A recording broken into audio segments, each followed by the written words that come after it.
Hola, muy buenas tardes. Nos encontramos nuevamente acá desde el Hospital Digital con todo el equipo de personas mayores que, como saben, ya hace más o menos un mes estamos realizando las capacitaciones sobre las personas mayores y cómo enfrentar esta pandemia del coronavirus, ¿ya? En el día de hoy nos encontramos para realizar el tema que es recomendaciones en el manejo farmacológico de personas mayores, ya la parte uno, porque va a haber una segunda parte que es un área bastante larga y que vamos a tocarlo en dos días distintos, ¿ya? Para eso hoy día se encuentra con nosotros Francisco Martínez, él es químico farmacéutico, y la idea es que vayamos, que participen todas las áreas para poder entregarles una educación y poder ir un poco instruyéndolos de forma más integral. Así que le doy la pasada a Francisco. Muchas gracias, Bárbara. Buenas tardes a todos. Agradecemos mucho su participación. Cualquier duda, no tengan problemas en preguntarle al final. Vamos a tratar de responderle y ayudarlo en todo lo que podamos con esta presentación. Es un tema que puede ser un poco pesado, pero vamos a tratar de justamente resolverle todas las dudas que puedan haber quedado. Y, por supuesto, si necesitan algún consejo, alguna asesoría con estos temas, nos pueden contactar después sin problema para ver ese tipo de cosas.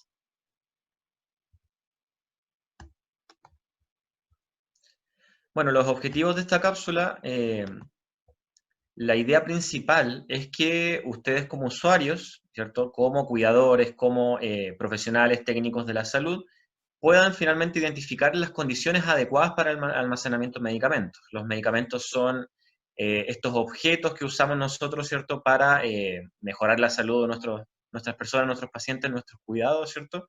Y tienen características bastante específicas con respecto a cómo almacenarlo, dónde guardarlo, dónde no se pueden guardar, ¿cierto? Así que lo importante es que nosotros podamos entregar esta información de poder entender dónde se pueden almacenar adecuadamente estos medicamentos. Y por último, también vamos a revisar un poco de cómo preparar estos medicamentos. Sabemos que muchos de nuestros usuarios, ¿cierto? Nuestras personas mayores no puedan administrarse por sí mismos sus medicamentos, por lo tanto necesitan un cuidador. Y la idea es cómo se preparan estos medicamentos, cómo administrarlos, ¿cierto? Y vamos a revisar algunos que son los más comunes que usamos nosotros, al menos en nuestro país. Lo primero, ¿qué características debe tener un medicamento, ¿cierto? En el lugar donde está siendo almacenado. Los medicamentos son compuestos químicos, esto incluye plantas medicinales, medicamentos convencionales, ya sean jarabes, comprimidos, cápsulas, ¿cierto? Y la idea es que estos compuestos químicos pueden producir, aparte de la acción terapéutica, pueden sufrir alguna modificación con respecto a la temperatura donde se almacenan, donde una temperatura muy alta puede dañar estos medicamentos y producir incluso alguna sustancia tóxica que podría intoxicar a la persona. Y por supuesto una temperatura muy baja puede hacer que esta forma se congele o se humedezca en exceso y eso también dañaría el efecto que podríamos tener con este medicamento. También es importante que todo estos almacenamientos de medicamentos tiene que efectuarse fuera del alcance de niños, ¿cierto? Y de otras personas que no consuman estos medicamentos regularmente, porque sabemos que los medicamentos tienen ventajas terapéuticas muy buenas, ayudan a controlar la salud en todas las condiciones donde se utilizan, pero también sabemos que pueden producir efectos adversos e intoxicación. En Chile, nuestro principal motivo de consulta de niños por intoxicación es por medicamentos y principalmente pasa porque los niños acceden a los medicamentos de los papás, de los abuelos, ¿cierto? Que quedan guardados en un velador, en alguna parte a su alcance, los consumen, ¿cierto? Y llegan intoxicados finalmente a la urgencia. Por lo tanto, siempre tiene que guardarse lejos del alcance de los niños. También, por supuesto, hay que guardar los medicamentos, la gran mayoría, lejos del sol y protegidos de la luz. ¿Cómo podemos identificar qué medicamentos son más sensibles a la luz? Estos medicamentos generalmente tienen un frasco o un contenedor ocre, un color naranjo, un color oscuro, un color café, ¿cierto? O incluso negro, porque el fabricante me está avisando que ese medicamento es muy sensible a la luz. Por lo tanto, y una vez que lo saco de la caja, donde lo vaya a guardar, tiene que quedar protegido totalmente de esto. O sea, si lo guardo en un mueble, la idea es que el mueble tenga puerta, ¿cierto? Tengo una tapa, el contenedor donde lo esté guardando, y ¿Por qué pasa esto? Lo vamos a explicar un poquito en más detalle, pero la luz incluso puede descomponer medicamentos. Y por supuesto el sol, sabemos, aparte del efecto de la luz, el calor que tiene, también puede ayudar a descomponer este medicamento, por lo tanto siempre tiene que cuidarse de esos componentes. Es otro de los consejos siempre que le damos a los usuarios que no compren medicamentos en la feria, por ejemplo, porque la feria es un ambiente donde los medicamentos están expuestos a mucha humedad y a mucho sol. Por lo tanto, lo más probable es que esos medicamentos, aparte de que pueden estar falsificados o que estén vencidos, pueden estar dañados tanto por la humedad como por el sol. Por lo tanto, incluso una persona se podría intoxicar al consumir estos medicamentos. Y por último, la humedad tiene que ser menor al 60%. Esto es un poco más difícil porque nosotros no tenemos la costumbre, ¿cierto?, de tener un termómetro con un medidor de humedad. Es muy extraño que alguien lo tenga en sus casas, pero lo más recomendable, en vez de andar midiendo la humedad de los lugares, es que lo alejemos de una fuente de agua. Eh, Algunos consejos con respecto lo podemos ver a continuación. ¿Por qué es importante proteger estos medicamentos de la humedad? Yo sé que ver una molécula química de repente puede resultar un poco, dar un poco de susto, ¿cierto? Pero ayuda un poco a visualizar que todos los medicamentos que nosotros consumimos diariamente, ¿cierto? Y que le entregamos a nuestros pacientes, a nuestras personas que estamos bajo cuidado, son compuestos químicos. Y aquí podemos ver, por ejemplo, el ácido acetil salicílico o la aspirina, probablemente el medicamento más consumido a nivel mundial, en contacto con agua, humedad directa o indirecta, ¿cierto? Se transforma en otra molécula que se denomina ácido salicílico, que ya no es lo mismo que la aspirina. Y este ácido salicílico, si es que yo lo consumo de forma oral, puede producir úlcera gástrica, puede producir problemas renales bastante severos. Por lo tanto, si yo tengo aspirina que fue expuesta al calor, a la humedad, si yo lo consumo, puedo intoxicar a la persona. Por eso es muy importante protegerlo de la humedad. Por lo tanto, ¿qué lugares no están recomendados, ¿cierto?, para guardar estos medicamentos?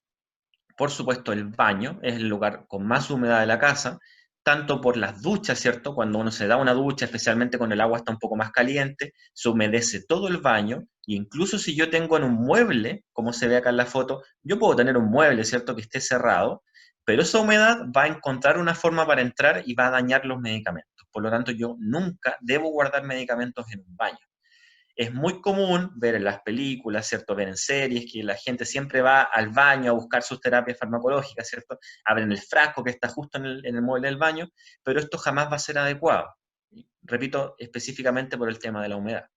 Las cocinas tampoco son un buen lugar, tanto por la humedad que también se produce en la cocina, como por el humo y por la temperatura que genera. O sea, si yo estoy cocinando algo, ¿cierto? Voy a aumentar la temperatura del lugar y eso también podría dañar el medicamento. Otro lugar dentro de la cocina donde la gente normalmente guarda sus medicamentos es encima del refrigerador. Y ese es otro lugar bastante peligroso porque si ustedes han tocado alguna vez un refrigerador por arriba, el refrigerador se calienta. Y ese calor, por supuesto, también puede descomponer los medicamentos que estén guardados encima. Otros lugares comunes son los bolsos y las carteras, ¿cierto? Estos no son lugares para guardarlos por largo plazo. Por supuesto, si es que una persona va a salir, si es que yo necesito administrarle un medicamento a un familiar, o yo voy a ir a hacer una ronda, una visita, o necesito andar con algo, por supuesto que puedo tener los medicamentos temporalmente en un bolso. Pero no es un lugar para que mis medicamentos o los medicamentos de mi familiar estén guardados siempre. Uno, porque los bolsos y las carteras suelen estar al alcance de los niños, o sea, es muy raro que se guarden en un lugar que quede totalmente alejado de ellos. Y lo otro es porque tampoco están hechos para esto y son muy sensibles a la humedad y al calor. También como sale ahí dentro de los autos, ustedes saben que un auto, en verano especialmente, puede alcanzar temperaturas muy altas, 40 grados incluso más. Por lo tanto, yo jamás tengo que guardar medicamentos en la guantera del auto o en las billeteras, en cosas que estén en contacto directo con el calor. Todo esto puede dañar esos medicamentos y puede evitar que hagan su efecto terapéutico o también puede producir que la gente se intoxique con ellos. Ahora, ¿qué partes sí son recomendables para que las personas guarden sus medicamentos? Por un lado, los closets de cualquier tipo. Yo pongo acá un ropero antiguo, ¿cierto? Que es más o menos común en las casas. son lugares bastante buenos, especialmente si tienen algún contenedor en la parte alta. Yo puedo guardar en una caja de zapatos, que esté limpia, por supuesto, y la puedo forrar con un papel o algo. Una caja de zapatos en un closet, cerrada, por supuesto, es un buen lugar para guardar medicamentos. ¿Por qué? Porque está protegido de la humedad, está protegido del calor y de la luz. Además, generalmente está fuera del alcance de los niños si es que yo lo dejo en un compartimiento alto. Por lo tanto, generalmente nosotros les recomendamos a las personas mayores, ¿cierto? Personas que tienen niños en la casa, que siempre guarden sus medicamentos idealmente en un closet. Si es que ya entramos a un lugar más clínico, si hablamos de un ELIAM que esté, ¿cierto?, con personal capacitado y que pueda contar con este tipo de implementos, otro consejo bastante bueno es el usar cajoneras, usar casilleros, ¿cierto? Donde yo puedo anotar el nombre de las personas que son dueñas de esos medicamentos. Por ejemplo, si yo tengo 15 personas a mi cuidado en el hogar, yo puedo poner el nombre de esta persona en cada uno de estos casilleros, ¿cierto? Y así me aseguro de que cuando me toque darle los medicamentos de esa persona, no los voy a confundir con otras personas o nadie más va a acceder a esos medicamentos. Entonces, es una alternativa, por supuesto, un poco más costosa, pero que brinda una máxima seguridad, podríamos decir.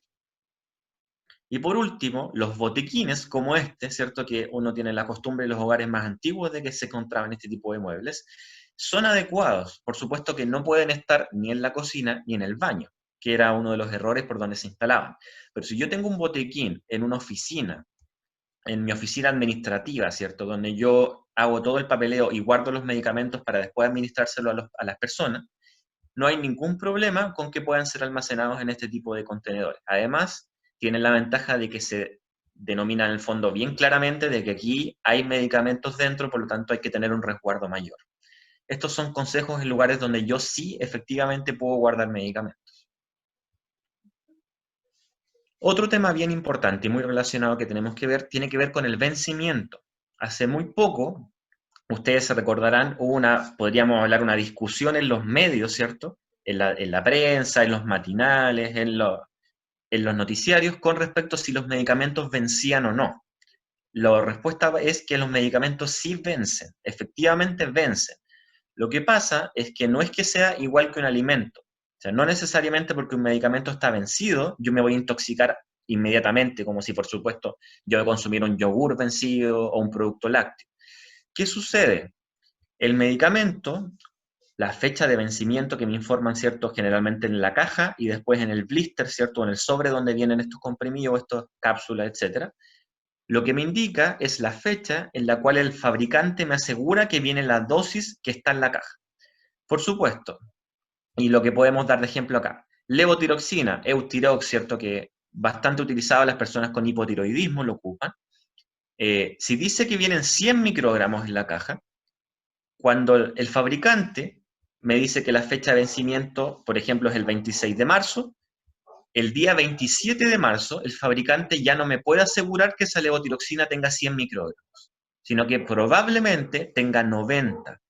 ¿Por qué? Porque es muy probable que en esa fecha se pierda un 10% de la dosis del medicamento. ¿Qué puede implicar en eso? Si probablemente es un medicamento como paracetamol, es muy poco probable que produzca una pérdida muy grande, porque si vienen 500 miligramos, que es una cantidad bastante grande, va a bajar a 450. Pero en un medicamento como levotiroxina, como digoxina, como otros que tienen dosis muy pequeñas, como los anticonceptivos orales, por ejemplo, también, si es que el medicamento pierde un 10% de esta dosis, lo más probable es que no le haga el efecto adecuado a la persona. Por lo tanto, yo voy a darle un medicamento que no le va a servir a la persona, por un lado. Y por el otro lado, hay medicamentos en los cuales se han hecho estudios, principalmente en animales, porque no es ético, por supuesto, yo a las personas no les voy a dar medicamentos vencidos para estudiar qué pasa, pero se han hecho estudios en animales y algunos medicamentos como la vitamina C, como el ibuprofeno, si es que yo los doy después de que están vencidos, la persona puede intoxicarse porque este medicamento se descompone en distintos compuestos que ya no son ibuprofeno, que ya no son vitamina C, y eso puede intoxicar a la persona. Por lo tanto, lo ideal es jamás utilizar medicamentos vencidos. ¿Y qué puedo evitar yo? ¿Cómo puedo hacer para evitar tener medicamentos vencidos? Por supuesto, de forma frecuente, no todas las semanas, no todos los días, ni todos los meses, quizá cada 3 meses, revisar todos los medicamentos que yo poseo, si tengo un botequín, si tengo los medicamentos de la señora Norma, por ejemplo, que ocupa 5 medicamentos y yo sé que todos los días se los tengo que dar, una vez cada 3 meses, más o menos, que me vayan llegando, yo reviso estos medicamentos y me doy cuenta de que no estén vencidos, para evitar justamente que esta persona se pueda intoxicar. Entonces, ¿qué recomendaciones más o menos generales podemos dar con respecto a almacenar medicamentos en hogares de larga estadía? ¿Cierto? Primero, utilizar casilleros o cajoneras que tengan llave con el nombre de cada persona. Esto, por supuesto, es más difícil de implementar, depende mucho si es que yo tengo un espacio donde poner esto, si es que tengo los recursos, por supuesto, para hacerlo, pero una vez que se implementa es muy fácil de mantener. No es necesario que sean casilleros muy modernos, metálicos ni nada, pueden ser cajoneras de madera con una llave y un cierre bastante simple, con cada nombre de los usuarios afuera, cosa de no confundir medicamentos entre las personas. Otro consejo bien importante es supervisar los medicamentos que llevan los familiares, porque sabemos que los familiares, cuando van a ver a estas personas, o muchas veces ellos son los que traen estos medicamentos, hay que ver qué específicamente le están dejando, porque hay personas que pueden haber comprado medicamentos en la feria, hay personas que pueden estar llevando medicamentos que tuviesen guardados por mucho tiempo en la casa y que puede que ya estén vencidos, y todas estas características es bueno controlarlos. O sea, sabemos que es una costumbre muy normal y es necesario muchas veces que la persona, los familiares, le lleven los medicamentos a sus familiares en el hogar, pero por eso es importante que quien reciba esos medicamentos los revise de forma rápida, vea las fechas de vencimiento, vea que si el familiar toma ibuprofeno, llegue ibuprofeno y no llegue ketoprofeno, que es distinto, ¿cierto? Que los medicamentos correspondan a los que usa la persona.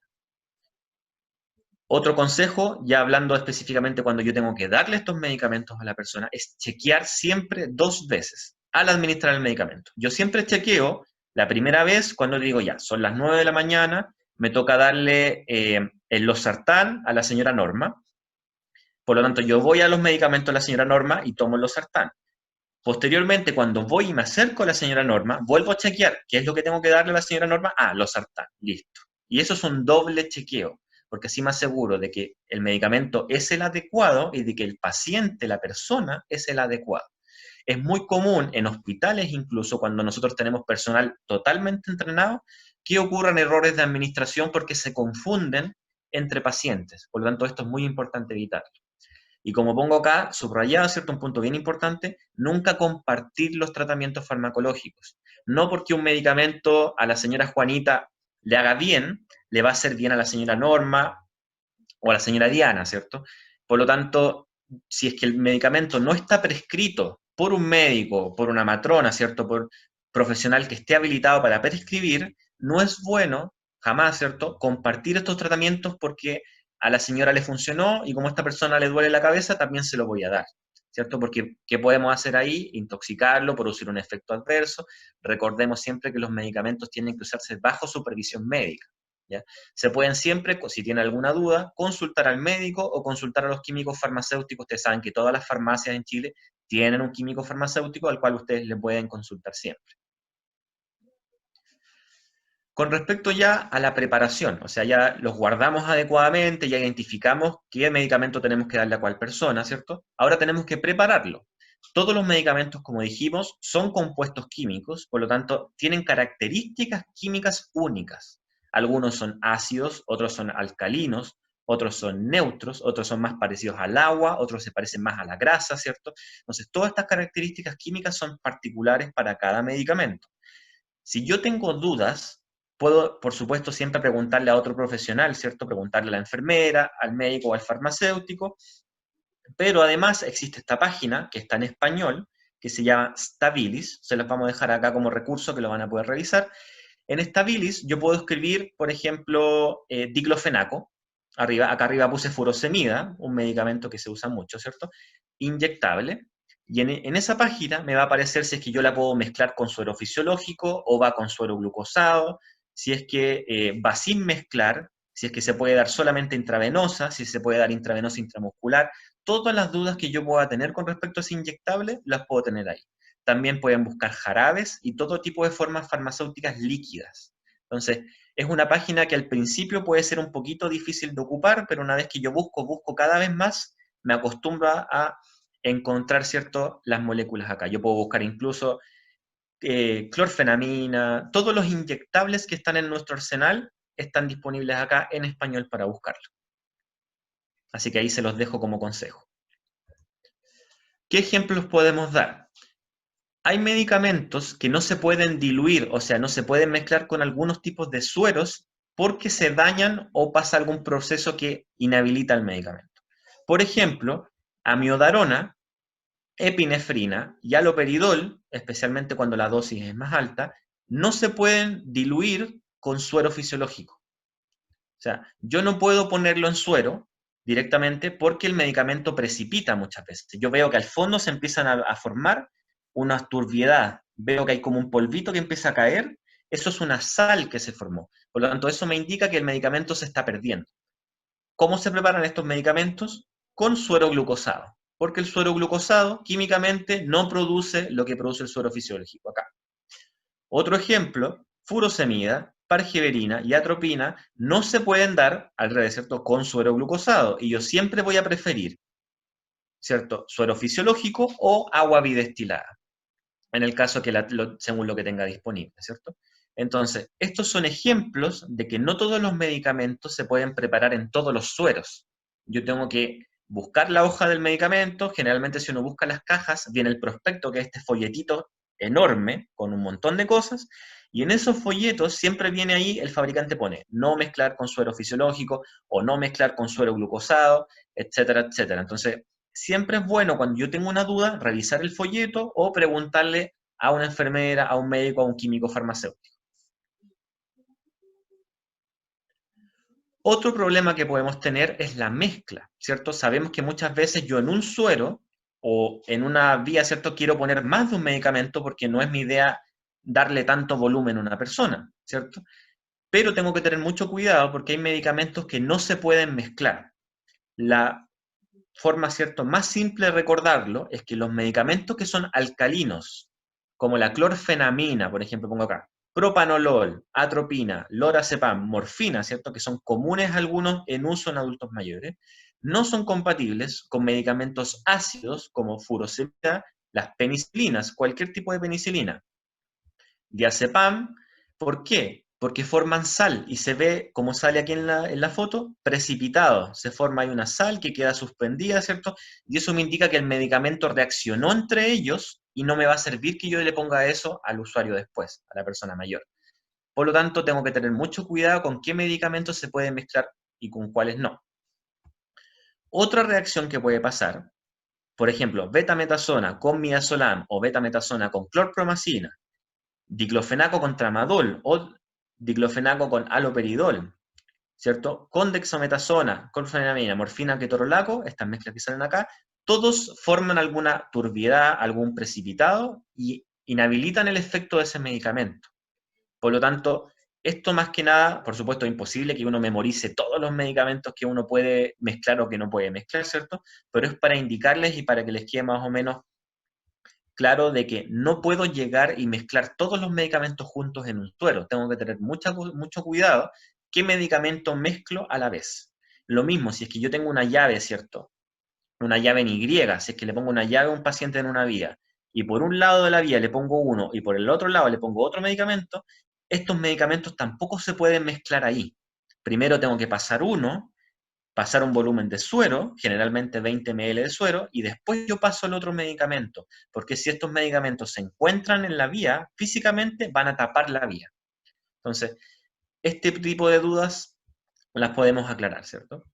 Acá yo les voy con Bárbara, ¿cierto?, y el equipo les vamos a linkear después. Hay algunos documentos que hemos hecho, este lo hicimos en la Corporación Municipal de Puente Alto para los consultorios en Puente Alto, y este se hizo en el Hospital Ezequiel González Cortés con medicamentos más severos para pacientes más críticos, donde hay de este tipo de fichas donde me sale el nombre del medicamento, qué hace, cómo se administra, por ejemplo, si es intramuscular o solamente endovenoso, algunos otros parámetros, si es para embarazadas se puede utilizar o no, si en lactancia se puede utilizar, ¿cierto? ¿Cómo se prepara? No, este se prepara en tantos volúmenes de suero, o este en suero glucosado, este en fisiológico. Y acá también sale, no se puede mezclar. Por ejemplo, la epinefrina no se puede mezclar con tramadol. Eso es otra incompatibilidad. Entonces, si yo doy ampollas de tramadol y de epinefrina, yo no lo puedo poner en la misma vía o en el mismo suero. Tengo que usar vías distintas o sueros distintos. Entonces, les vamos a dejar link asociado, les vamos a hacer llegar, ¿cierto?, con estos documentos donde ustedes pueden ver con detalle y con calma todos los medicamentos inyectables que tenemos generalmente acá en el arsenal común de atención primaria y en este documento de acá el arsenal incluso de paciente hospitalizado. Con respecto al horario de medicamentos, estos son algunos consejos generales de cómo administrarlo y qué podemos y qué no podemos hacer. Una práctica común, especialmente en personas mayores, es que muchas veces yo despierto a la persona mayor para darle la terapia, ¿cierto? Cuando la terapia le toca a las 10, 11, 12 de la noche. Entonces, ¿qué es lo más racional? Mover unas horas anteriores ese medicamento de la noche para evitar. Les puedo contar como experiencia personal, hospitales incluso, donde el paciente, por ejemplo, a las 10 está durmiendo, a las 11 lo despertaban y le daban un medicamento para dormir, que es absurdo porque la persona ya estaban durmiendo, ¿cierto? Pero lo despertaron para darle un medicamento para dormir. Entonces, ese tipo de cosas siempre hay que evitarlas. Y yo puedo hablar con el médico, ¿cierto? Hablar con quien me está viendo esta terapia, que lo retrase un par de horas para mejorar la calidad de vida en el fondo de esta persona mayor a la cual yo le tengo que administrar los medicamentos. Otro consejo, evitar ayunos prolongados al usar medicamentos para la diabetes, especialmente si la persona usa insulina. Ustedes saben que las insulinas, si es que el paciente no come o no va a comer, yo no se la administro, al menos que específicamente un médico me esté diciendo que lo haga. Pero la regla general es que si la persona no come, yo no le administro insulina, porque la insulina le va a bajar de todas formas el azúcar que tenga, y eso le puede generar una hipoglicemia y hacer que la persona llegue a urgencias. Entonces, si la persona tiene diabetes, asegurarse siempre que está comiendo adecuadamente para seguir administrando estos medicamentos. Otro consejo es que hay algunos medicamentos que son activantes, que justamente como antidepresivos, la sertralina, escitalopram, fluoxetina, que están hechos para personas que están deprimidas con pérdida de ánimo, y su efecto hace que estas personas tengan más energía. Entonces, si yo les llego a dar estos medicamentos en la noche, les voy a generar insomnio. Por lo tanto, esto jamás va a ser adecuado. Estos medicamentos se tienen que usar en la mañana, porque justamente yo quiero darle un shock de energía a esta persona en la mañana para que ande más activo durante el día. Así que siempre tengo que fijarme de que estos medicamentos que sean activantes, otro ejemplo son los antigripales, ¿cierto? Si yo le doy un Tapsin día en la noche, la persona probablemente no va a dormir bien. Entonces, este tipo de cosas tampoco hay que hacerlas. Y por último, no administrar diuréticos, o sea, medicamentos para orinar, ¿cierto? Como la hidroclorotiazida, furosemida, indapamida, clortalidona, después de las 5 de la tarde. ¿Por qué? Porque si yo a un adulto mayor le doy un diurético a las 7, 8 de la tarde, voy a hacer sí o sí que se levante en la noche a orinar. Y eso, por supuesto, que interrumpe el sueño, genera problemas al cuidador, porque además si esta persona no es autovalente, se va a orinar en la cama, ¿cierto? Y voy a tener que generar todo un proceso para cambiarlo, ¿cierto? Más trabajo en general y la incomodidad que le genera al adulto mayor. Por lo tanto, yo si tengo medicamentos de este tipo, ¿cierto? Diuréticos, que se tengan que dar en la tarde, nuevamente yo puedo hablar con el médico, con el profesional, que me mueva la segunda dosis un poco antes, porque que yo le dé el medicamento a las 7 versus que se los dé a las 5, terapéuticamente no le va a hacer daño, pero sí va a evitar que la persona se levante en la noche, ¿cierto? Despierta a las 3 de la mañana o que necesite ir al baño. Bueno, una vez que yo ya necesito administrarle los medicamentos a estas personas, ¿cierto? Tengo que tratar de seguir siempre la vía de administración que dice el medicamento. Si el medicamento dice intramuscular, yo no lo puedo usar endovenoso, porque la vía intramuscular, cuando yo lo pincho a alguien en el músculo, eso está hecho para que el medicamento se quede fijo en el músculo mientras se absorbe. Si yo llego a inyectar una intramuscular endovenoso, esos componentes pueden incluso generarle irritación, dolor y problemas si yo lo pongo endovenoso. Por lo tanto, siempre tengo que fijarme cómo es la forma farmacéutica en la cual vienen estos medicamentos. ¿Dónde puedo ver eso? En el folleto o es prospecto, o puedo preguntarle a un químico farmacéutico o a un médico, ¿cierto? O a una enfermera si es que tengo alguna duda. Otra cosa, los medicamentos orales se toman con agua. Yo sé que esto suena súper repetitivo, pero lo común es que la gente los tome con café, con té, con bebida incluso, ¿cierto? Con una bebida fantasía, con Coca-Cola, etcétera, ¿cierto? Pero esto no es adecuado, porque el medicamento, si yo lo tomo con un líquido caliente como un té o un café, el medicamento se me va a deshacer en la boca muchas veces y no va a alcanzar a llegar adecuadamente al estómago como está hecho. Además, todos los estudios con los medicamentos siempre se hacen con agua. Por lo tanto, si yo estoy comiendo, si voy a tomar desayuno, antes de comer o dependiendo a qué hora me lo voy a tomar, dejo de tomar lo que estoy tomando, me tomo el medicamento y tomo este volumen de agua. Generalmente se recomienda medio vaso de agua como volumen adecuado para que pase un medicamento oral. Algunas excepciones son el hierro, la vitamina B y las vitaminas en general, que se absorben mejor cuando yo los tomo, por ejemplo, con jugo de naranja o con un líquido ácido. ¿Cierto? Si yo hago una limonada o específicamente un jugo de naranja, yo los voy a absorber mejor. Entonces el hierro se activa con el ácido y se absorbe mucho mejor en el estómago. Pero solamente, insisto, con estos casos de acá y las vitaminas. Todo el resto de medicamentos siempre tienen que ser tomados con agua. Y como pongo acá, evitar la bebida gaseosa, porque la bebida gaseosa tiene gas disuelto y ese gas disuelto es ácido. Por lo tanto, el ácido de esta bebida, a pesar de que podría sonar positivo, descompone estos medicamentos. Por lo tanto, yo jamás tengo que dejar o dar un consejo o permitir en el fondo de administrar medicamentos con una bebida gaseosa. Otras reglas generales. ¿Qué medicamentos tienen que darse antes de las comidas? Esta es una pregunta que siempre nos hacen a nosotros como farmacéuticos. Pocos medicamentos tienen que ser dados antes. La mayoría en realidad o se toman después o en realidad no tiene mucha importancia. ¿En cuáles hay que tener cuidado? Levotiroxina, Eutirox, ¿cierto? De nuevo para el hipotiroidismo, se tiene que tomar media hora, una hora antes de tomar desayuno, siempre en la mañana en ayunas. Otros medicamentos como omeprazol, lansoprazol, la primera semana, cuando la persona empieza el tratamiento, tienen que ser tomados en ayunas. Si la persona ya lleva mucho tiempo tomándolo, puede tomarlo sin problema después de las comidas si es que así lo quiere, no hay ningún problema. Cotrimoxazol, un antibiótico, ¿cierto? También tiene que ser tomado antes. Medicamentos más peligrosos, ¿cierto? Como metotrexato, micofenolato, sulfadiazina, que son para patologías autoinmunes, también se toman antes, y los medicamentos, ¿cierto?, para la osteoporosis, como el ácido alendrónico, salendrónico, risendrónico, tienen que ser tomados antes también. ¿Qué medicamentos tienen que ser tomados durante o después de las comidas? El ejemplo más clásico es la metformina, ¿ya? Metformina produce mucho problema gastrointestinal, por lo tanto tiene que ser tomado sí o sí después de las comidas, ¿ya? Esto ayuda a que la gente tolere mejor y no le haga tanto problema gástrico, que no le duele el estómago, que no tenga tanta diarrea. Es un buen consejo para evitar estos problemas. Como ya lo habíamos comentado, medicamentos para la diabetes, como la glibenclamida, las insulinas, no debiesen ser dados nunca cuando la persona no va a comer, y en personas mayores generalmente se prefiere darlo durante la comida o después. Porque si yo se lo doy a la persona antes y la persona se demora en empezar a comer, puedo generarle una hipoglicemia y que esta persona se descompense. Alopurinol, que también produce, que es para la gota, ¿cierto? También produce molestias gástricas. Si yo lo doy con comida, es más seguro. Los antiinflamatorios, que no son muy, diclofenaco, ibuprofeno, ketoprofeno, ketorolaco, que no son muy recomendables en un adulto mayor, ¿cierto?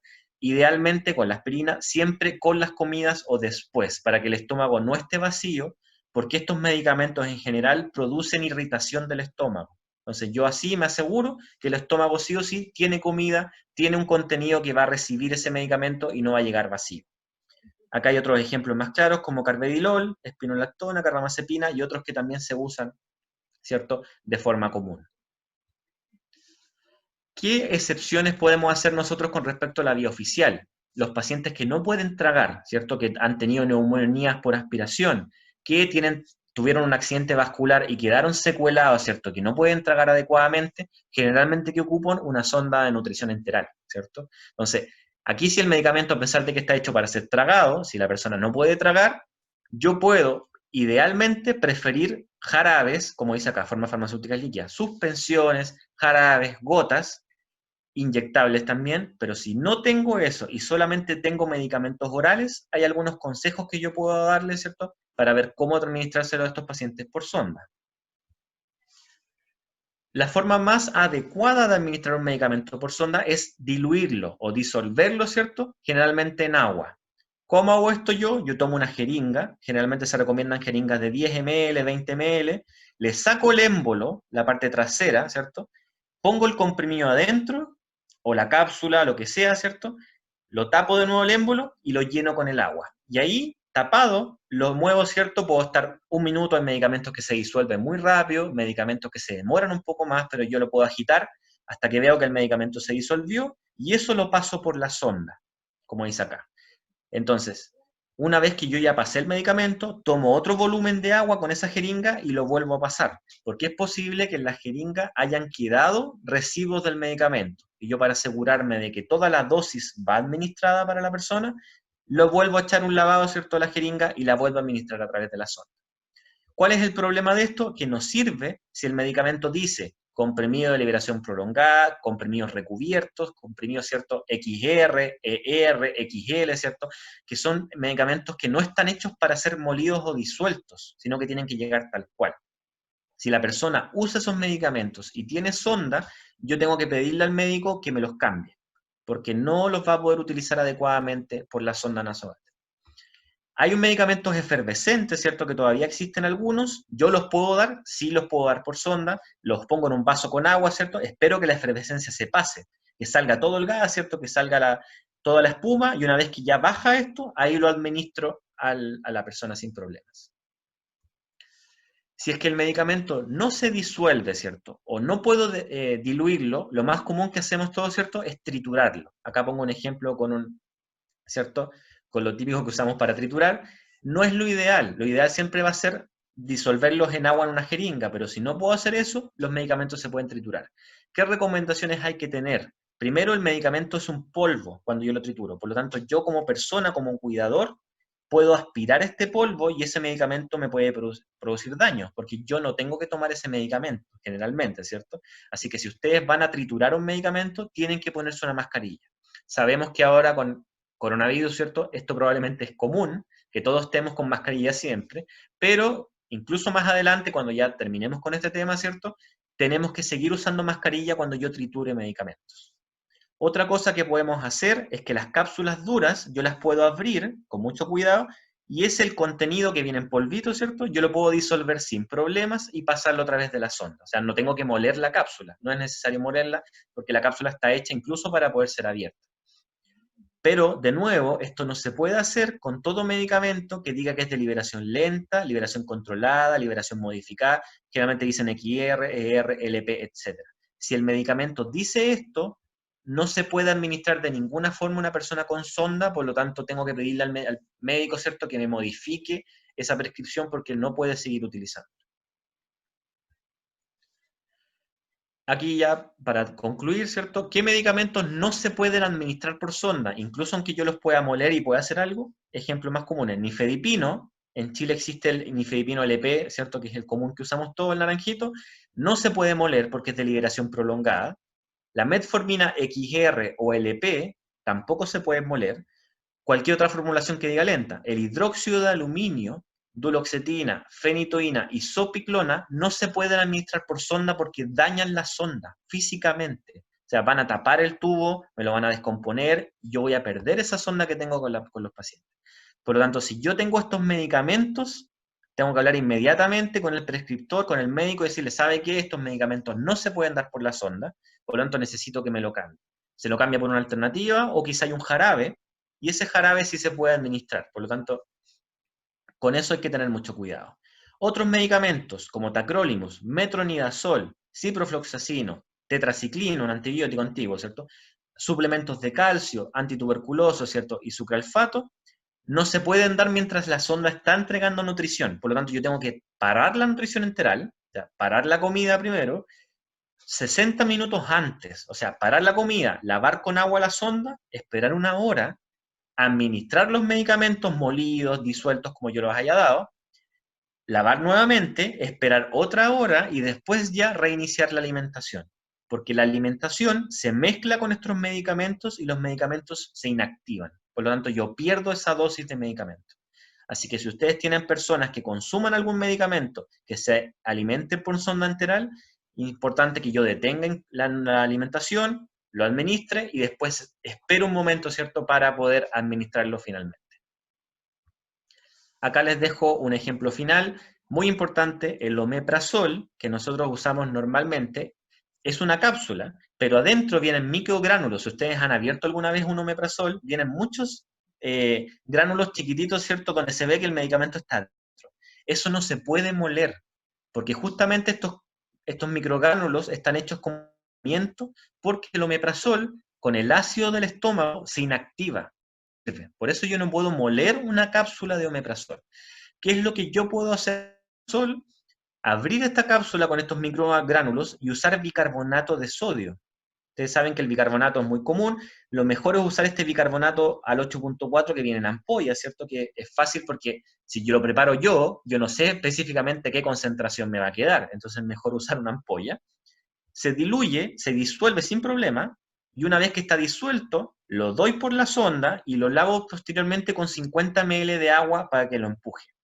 ¿Qué pasó? Que el bicarbonato protege el omeprazol del estómago, por lo tanto, una vez que salga del estómago y llegue al intestino, el omeprazol va a poder hacer su efecto absorbiéndose en la sangre. Eso es una cosa que podemos hacer. Si es que yo no tengo bicarbonato, lo ideal es que yo cambie ese omeprazol. O lo doy lansoprazol, o le doy esomeprazol, o otros tipos ¿cierto?, de estos medicamentos, pero el omeprazol, si es que yo no lo puedo disolver, insisto, en bicarbonato, no hay que usarlo por sonda, porque se va a inactivar totalmente. Y eso. ¿Alguna pregunta? Excelente, muchas gracias, Francisco. Mira, vamos a empezar a revisar algunas de las preguntas que nos hicieron en el chat. Por ejemplo, dice, no alcanzamos, pregunté de quién era esta pregunta, pero no me alcanzaron a contestar, pero dicen, nosotros dejamos los medicamentos en pastilleros personales por residente y se preparan una vez a la semana de acuerdo a la prescripción que realiza el médico en los carnés de control. ¿Estamos errados en el actuar? ¿Qué pasa ahí con los pastilleros? Que también es como algo que se ha hablado porque no está no hay mucha evidencia, o dicen algunos que sí, otros dicen que no puede decir todo al respecto. Ok, gracias. La verdad es que los pastilleros, mientras estén, insisto, almacenados en un lugar adecuado, si yo no los dejo en un baño, si no los dejo en una cocina, y mientras yo no los confunda tampoco con los medicamentos de otra persona, yo no voy a tener ningún problema, ¿cierto? Mientras, insisto, esté adecuadamente utilizado. O sea, el pastillero es una herramienta. Por sí no es malo, pero tampoco es bueno. Va a depender mucho de cómo lo estoy utilizando. Si yo me aseguro, insisto, de que es la persona que le corresponde tal pastillero, que no me voy a confundir, ¿cierto?, que le doy el medicamento a la hora que le corresponde. Porque, por ejemplo, si yo tengo un pastillero de estos básicos, ¿cierto?, que son la típica tira con 7 días, y la persona usa más de un medicamento una vez al día, por ejemplo, usa un medicamento 2 veces al día, ese pastillero no me sirve, porque solamente me indica un momento en el día. Por lo tanto, yo puede que caiga en el error de que le entregue todos los medicamentos juntos en el mismo horario, siendo que el médico lo había dejado en horarios distintos. Por lo tanto, ¿qué opción tengo ahí? Usar un pastillero doble, triple o incluso cuádruple que hay, que son unos bastante más grandes, que tienen todas las líneas con los días, con los momentos. Dice mañana, almuerzo, tarde, noche, por ejemplo. Y esos pastilleros van a permitir de que yo no confunda las dosis de la mañana con las dosis de la noche. ¿Ya? Pero, insisto, mientras el pastillero esté almacenado adecuadamente, protegido de la luz y en un lugar que no sea húmedo ni cálido, no va a tener ningún problema en que se use. Perfecto, súper. Mira, otra de las preguntas, más que nada yo creo que esto va para la gente que está, las cuidadoras que están en sus domicilios, ¿ya? Que ahora en los tiempos en que estamos en pandemia, en los consultorios, en los CEFAM, en general en la APS, ¿aún se pueden ir a retirar los medicamentos? Ya. Lo ideal, insisto, recordemos que la instrucción, incluso de la autoridad sanitaria, es que las personas de 75 años y más no pueden salir de sus casas. Por lo tanto, lo que se tenía que coordinar a nivel de la atención primaria es que los medicamentos fueran iban a dejar a domicilio de las personas. Prácticamente la totalidad de los centros de atención primaria, CESFAM, SECOF, Posta, ¿cierto?, lo están haciendo de esa forma. Las personas han tenido que llamar para inscribirse, para inscribir a su familiar, y los medicamentos se los van a dejar a domicilio. En este caso, lo que nosotros estamos tratando de incentivar es que el hogar, ¿cierto? El ELEAM, ¿cierto? El hogar donde está esta persona, se coordine con el centro de salud. Por ejemplo, yo digo, yo tengo 5 personas que están inscritas en este consultorio. Entonces, para el centro de salud es mucho más sencillo que un solo día al mes o el centro de salud manda a alguien al ELEAM, o el ELEAM manda a alguien al centro de salud con los carnets correspondientes, ¿cierto? Lo que corresponda, se entregan los tratamientos de estas personas y eso se hace llegar al ELEAM. Pero jamás, ¿cierto? Va a ser la idea de que hagamos que estas personas se paseen, ¿cierto? Y aumenten su riesgo de infectarse, ¿cierto? De coronavirus o incluso de los familiares. Entonces, más que pedirle a los familiares que vayan a retirar, es mejor armar esta coordinación con el centro de salud, ¿cierto? Y coordinar ahí qué fecha se van a ir a entregar los medicamentos que correspondan a esas personas. Perfecto. Acá también hacen la pregunta sobre si usar sobres con los medicamentos por el horario que corresponde para cada residente. Sí, yo también he visto que en algunos lugares que ocupan sobrecitos por horarios. Ya, frente a eso, se me olvidó mencionar una cosa bien importante.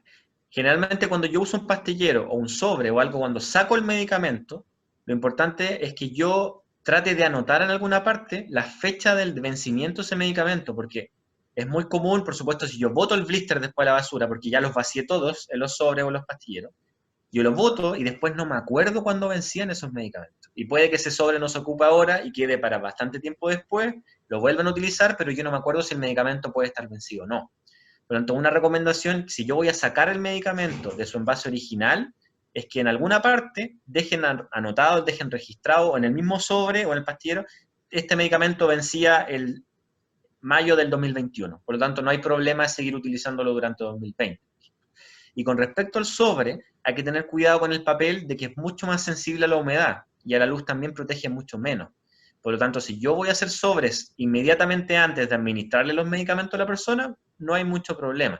Pero si yo voy a mantener medicamentos en sobre por una semana, por un mes, ¿cierto? Lo más probable es que este medicamento ya no tenga el mismo efecto después. Por lo tanto, lo ideal es mantenerlo en su envase original. Perfecto. Súper buen tips ese. Y acá también hacen una pregunta desde el ELEAM de Coronel. En el caso de residentes que tienen más de un medicamento y no usan sonda, pero no pueden deglutir, ¿puedo triturar todos los medicamentos juntos para administrarlos o debe ser por separado? Esa es una muy buena pregunta. Muy buena pregunta, exacto. Con respecto a eso, no es lo ideal mezclar medicamentos, ¿cierto?, dentro de lo mismo. Lo mismo que yo le explicaba con las ampollas. Si es que yo quiero administrarle una clorfenamina y quiero pasarle un antibiótico, ¿cierto?, una penicilina en el mismo suero, yo no los puedo poner juntos porque esos medicamentos van a formar una sal y va a precipitar. Entonces, lo mismo pasa si es que yo, ¿cierto?, trituro todos los medicamentos juntos, les echo agua para después administrar ese polvo, ¿cierto? Lo más probable es que dentro de esa agua con polvo reaccionen los medicamentos entre sí. Entonces, se van a inactivar o pueden incluso producir algún compuesto tóxico que pueda hacerle mal a la persona. Entonces, lo más seguro, aunque sea un poco más tedioso, es ir administrándolos de a uno. O sea, yo en un poquito de agua, un poquito de volumen, ¿cierto? Trituro un medicamento, lavo eso, se lo administro. Enjuago, ¿cierto? Le tiro un poquitito de agua para que traiga, ¿cierto? Después lo hago de cierta forma. Ahora, igual es peligroso para una persona que siga utilizando medicamentos orales de esta forma si tiene problemas para deglutir. ¿Ya? Porque esta es uno de los motivos más comunes por los cuales las personas mayores hacen neumonía aspirativa, ¿cierto? La gente le gusta llamarla neumonía química, de repente, porque justamente un medicamento que es muy ácido o muy corrosivo, en cierta forma, pasa vía aérea, pasa, ¿cierto? Y eso genera problemas y genera incluso algunos problemas de neumonía en las personas. Por lo tanto, no es recomendable nunca mezclarlos todos, ¿ya? Y justamente aprovecho la pregunta siguiente, perdón, con respecto a lo mismo que habla de agüitas de hierba. De la misma forma, nunca es bueno agarrar, por ejemplo, 10 plantas medicinales, prepararlas en un litro de agua y después darle esa infusión a la persona, porque las plantas medicinales también son compuestos químicos. O sea, hay medicamentos que se extraen de la forma natural, por lo tanto la planta medicinal tiene un compuesto químico que es activo. Si yo mezclo todos estos compuestos químicos juntos, puede que no me hagan nada, pero es muy probable que le quite efecto al medicamento o que incluso pueda intoxicar a la persona. Por lo tanto, esa es la idea, me refiero a nunca mezclar en el mismo líquido medicamentos o plantas medicinales porque se pueden, en el fondo, reaccionar entre sí y hacerle mal a la persona. Mira, Francisco, acá hacen una pregunta que está en el chat, dice Nicole Arriado. No, permiso. Voy a decir primero lo que estaba continuando de decir el Eleam Coronel. Lo que les pasa, dice, es que muchos no reciben así tampoco los medicamentos, ¿ya? Tampoco quieren con agua y piden que se lo muelan y ponga, por ejemplo, en el pan. Ya. En general, es muy difícil y puede que pase mucho que el medicamento se mezcle con el alimento. Si yo lo echo en un pan, el medicamento se va a mezclar totalmente con los componentes de ese pan. Entonces, es muy probable que la fibra de la harina tome esos medicamentos, pase por el sistema digestivo y no se absorba finalmente. Entonces, ese medicamento finalmente prácticamente es como si no lo hubiera dado. Hay medicamentos que son excepcionales, como les puse ahí, los que se tienen que dar con comida, esos se pueden mezclar con una comida, si es que yo estoy tomando algo, pero lo ideal siempre va a ser que se tomen con agua, ¿ya? Yo entiendo que muchas veces las personas no quieren, no les gusta, ¿cierto? Pero tampoco les va a servir terapéuticamente si el medicamento se da de esa forma, ¿ya? Pero insisto, la metformina, ¿cierto? Etcétera, se puede dar con comida, pero no molerla y mezclarla con la comida, sino que si yo estoy comiendo un traguito pequeño de algo, tomarme la metformina, tomarme un poquito de agua, ¿cierto? Seguir comiendo, sin problema. Ya no hay problema de que haya comida entre medio, ¿ya? Pero es muy peligroso moler estos medicamentos y mezclarlos con comida porque le pueden generar que se inactive o que se forme algún compuesto más peligroso. Aquí al Eleam de Coronel, gracias por las preguntas. No hay ninguna pregunta que no se pueda contestar. Ya, acá también nos preguntaba Nicole Arriado, dice consulta, cuando son medicamentos de liberación prolongada o recubiertos, ¿esa indicación está en la caja o también se encuentra en el reverso de la tira de tabletas? Es muy común que esté también en el reverso de las tiras. Y otra forma fácil de reconocerlo es que son muy duros. Son muy duros. Si ustedes intentan molerlo, van a tener que hacer mucho esfuerzo, porque de verdad no están hechos para molerse. La gente ni siquiera debiese morderlos. O sea, esos medicamentos cuando yo me los tomo, yo tengo que tragarlos directamente, porque son medicamentos generalmente que son muy malos para el estómago, o medicamentos que en el estómago se inactivan y se echan a perder en el fondo. Por lo tanto, jamás voy a ser capaz ni de morderlo ni de triturarlo. Si ustedes se dan cuenta de que tienen que hacer mucho trabajo para poder moler un medicamento, ese medicamento lo más probable es que no esté hecho para ser molido. Así que ahí lo mejor que pueden hacer es buscar una forma farmacéutica que no sea prolongada, que no esté recubierta, ¿cierto? O tratar de disolverlo antes de administrarlo en el fondo. Pero siempre pedirles al médico que idealmente les haga el cambio de indicación a un paciente, ¿cierto? Para que sea una forma farmacéutica no de liberación prolongada. ¿Puedo ahí agregar una cosa? Además, otra forma de reconocer los medicamentos que son recubiertos, no vienen ranurados, no vienen para partirlos, no está esa línea que te puede decir en el fondo el partir un fármaco. Esa es otra de las formas en que en realidad también los pueden reconocer. Exacto, yo me acuerdo siempre una anécdota de una señora que utilizaba un corta uñas para partir, por ejemplo, nifedipinos porque era imposible partirlo con un cuchillo. Y esa era una señal clara de que el medicamento en el fondo no debía partirse.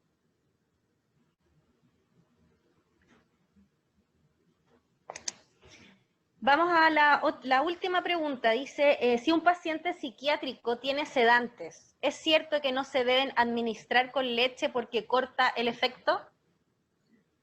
Ya, con respecto a eso, hay algunos medicamentos como fluoxetina, como quetiapina, por ejemplo, y algunos antipsicóticos que no se pueden dar con leche principalmente, porque se mezclan con el calcio de la leche y pueden inactivarse un poco. También pasa esto con la fenitoína, con el ciprofloxacino, que es un antibiótico bastante utilizado, que no se pueden utilizar con lácteos y con cualquier cosa que tenga mucho calcio en general, ¿ya? Pero lo que yo puedo hacer es que le puedo dar el medicamento media hora antes, una hora antes, y después sin problemas consumir lácteos porque allí el medicamento ya no hay posibilidad de que se mezcle con ese alimento. Súper. Francisco, acá te están dando las gracias por todos los tips que están dando en el chat, así que al parecer a la gente le gustó harto la presentación. Ahora, para ir finalizando, les contamos que el día miércoles 10 viene con nosotros la Valentina Vega, que es una terapeuta ocupacional, y va a hablar sobre la estimulación global en los establecimientos de larga estadía del adulto mayor, y el día lunes creo que es 15, si no me equivoco, pero el próximo lunes va a estar de nuevo con nosotros Francisco en la parte 2 de lo que tiene que ver con las recomendaciones de manejo farmacológico, ¿ya? Así que, perdón, si tienen Hoy día se alguna conectaron, consulta que les quede ¿sí? pendiente, lo podemos responder el próximo lunes también, no hay problema. Eso. Y vamos a darles las gracias siempre a los que siguen, a los que se conectan, el Hogar Los Abedules, está conectado también el EAM Coronel, el EAM Misericordia Cristiana, el EAM Villa Názaret, hay 1.000.000, Hogar Padre Alberto Hurtado de Negrete. Así que muchas gracias a todos los que se conectan todos los lunes y miércoles para conocer más sobre las personas mayores, ¿ya? Saludos a Walkie también. Así que nos vemos el próximo miércoles. Que estén muy bien. Gracias, Francisco. Cuídense, que estén muy bien. Gracias por todo. Chao. Gracias a todos.